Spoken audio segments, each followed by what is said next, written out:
Triple Schezwan नूडल्सशिवाय माझा weekend पूर्ण होत नव्हता. पण आता मी बदलली आहे. आता मी बनवणार फॅन्सी अशी वॉलनट बेल पेपर स्पॅगेटी. किती दिवस ते बघूया. आता सुरुवात करते रेसिपीला.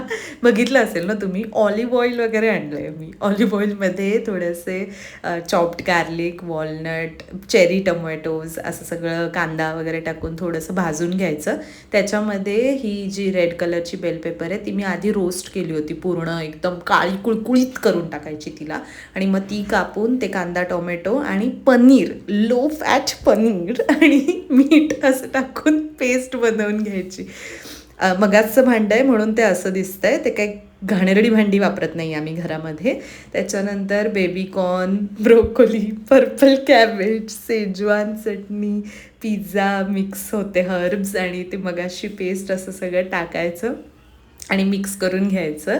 ह्याच्यामध्ये थोडंसं मॉझरेला चीज आणि हे मिलेट्सचे नूडल्स म्हणजे स्पगेटी जे काही आहे ते टाकून मग असं छान मिक्स करून घ्यायचं. वरती चिली ऑइल टाकायचं.